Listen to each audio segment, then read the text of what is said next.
고난 너머에 더 큰 고난이 기다린다 할지라도 오직 하나님만을 신뢰합시다. 여러분의 영혼의 시력이 회복되기를 마음이 없는 분에게 시청자가 아니라 우리는 예배자가 되어야 됩니다. 샬롬, 봄의 생명력이 넘치는 하루가 시작되었습니다.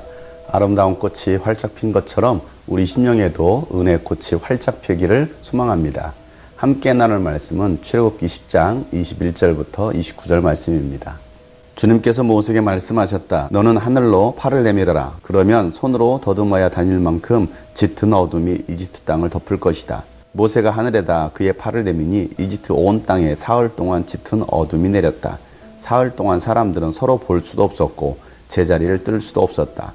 그러나 이스라엘 자손이 사는 곳에는 어디에나 빛이 있었다. 바로가 모세를 불러들여서 말하였다. 너희는 가서 죽기 예배하여라. 그러나 너희의 양과 소는 남겨두고 너희의 아들들만 데리고 가야 한다. 모세가 대답하였다. 임금님도 우리의 주 하나님께 바칠 희생제물과 번제물을 우리에게 더 보태 주셔야 합니다.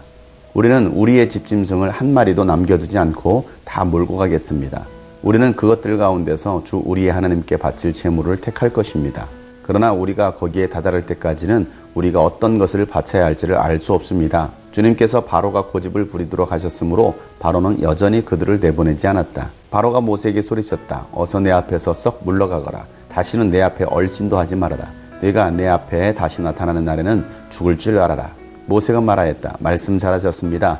나도 다시는 임금님 앞에 나타나지 않겠습니다. 아멘. 하나님은 바로가 하나님 말씀에 순종하지 않자 이집트 땅에 메뚜기 떼를 보내셔서 그 땅을 심판하십니다. 바로가 처음엔 죄인이라고 회개하는 듯 하더니 재앙이 그치니까 또다시 완악해져서 이스라엘 백성들을 보내지 않습니다. 그래서 이번에는 하나님께서 이집트 땅에 어둠의 재앙을 내리십니다. 모세가 하늘에 팔을 내미니까 이집트 온 땅에 3일 동안 짙은 어둠이 내려앉습니다. 얼마나 어두웠던지 서로를 볼 수도 없었고 움직일 수도 없었습니다. 그런데 이스라엘 백성들이 사는 곳에는 어디에나 빛이 있었습니다. 하나님께서 내리신 어둠의 재앙은 바로와 이집트 사람들이 섬겼던 태양신 라에 대한 심판이었습니다. 사람들이 만들어낸 태양신은 그들에게 빛을 주지 못했습니다. 하나님은 태양을 창조하신 분이십니다. 태양을 만드신 하나님을 섬겨야 될 인간이 하나님의 피조물인 태양을 신으로 만들어서 섬기고 있는 것입니다. 그래서 빛을 창조하신 하나님께서 이젠 빛을 없애시고 어둠이 세상을 지배하게 하신 것입니다. 하나님께로부터 나오는 빛을 보지 못하는 인간은 아무것도 할 수 없는 존재라는 것을 하나님은 이집트 백성들에게 알려주신 것입니다. 그리고 하나님께 속한 하나님의 백성이 사는 곳에는 어디에나 빛이 있었습니다. 우리가 하나님 안에 있을 때에 하나님께 속한 자라면 하나님께서 여러분의 삶에 빛을 밝혀주십니다. 그래서 어둠에 다니지 않게 하시고 구덩이에 빠지지 않게 하십니다. 예수님은 세상의 빛이십니다. 생명을 살리는 빛으로 예수님께서 이 땅에 오셨지만 세상은 예수님을 받아들이지 않고 믿지도 않았습니다. 그러나 예수님을 영접하는 자는 누구나 하나님의 자녀가 되는 권세를 가지게 됩니다.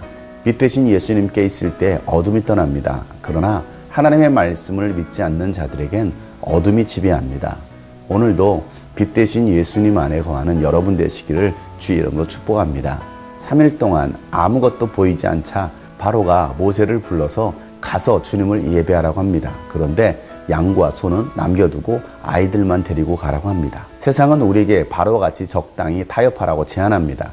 하나님께 예물을 가지고 가서 예배를 드려야 하는데 아이들을 데리고 몸만 가라는 것입니다. 하나님께 예배하라고 하면서 하나님께 드릴 감사의 예물은 준비하지 않고 몸만 가서 예배해도 된다고 생각하는 사람들이 많이 있습니다. 그래서 빈손으로 가서 예배한답시고 앉아있는 것입니다. 모세는 바로에게 오히려 임금님이 우리 하나님께 바칠 희생제물과 번제물을 더 보태주셔야 한다고 말을 합니다. 그렇습니다. 이것이 믿음이고 신앙이며 사랑의 행위입니다. 하나님께 감사함으로 더 많이 드릴 수 있는 사람이 되어야 합니다. 모세는 우리 집짐승을 한 마리도 남겨두지 않고 다 몰고 가서 하나님께 드릴 제물을 택할 것이라고 말을 합니다. 바로는 여전히 고집을 부립니다. 그래서 백성들을 보내지 않습니다. 하나님께서 고집을 부리게 하신 것입니다. 고집은 하나님께서 바로를 심판하시기 위함입니다. 우리가 하나님의 말씀을 듣고서도 순종하지 않고 고집을 부리는 이유가 하나님께서 우리를 심판하시기 위해서일 수도 있다고 생각한다면 얼른 깨닫고 정신 차려야 합니다. 하나님은 우리에게 오늘도 말씀하고 계십니다. 우리가 어디에서 떨어졌는지를 생각해야 합니다. 그래서 회개하지 않으면 하나님께서 우리에게 임하셔서 촛대를 옮기실 것입니다. 촛대가 옮겨진 심령, 촛대가 옮겨진 가정, 촛대가 옮겨진 교회와 민족, 어둠이 사로잡습니다. 예수님은 우리에게 생명의 빛을 주시려고 오셨습니다. 예수님의 말씀을 듣고 순종할 때에 우린 어둠에 사로잡히지 않고 결코 넘어지지 않을 것입니다. 사랑하는 여러분, 오늘도 예수님은 여러분에게 빛을 비추십니다. 그 빛은 말씀입니다. 빛 대신 말씀을 붙들고 하루를 살아가는 여러분 되시기를 주의 이름으로 축복합니다. 샬롬.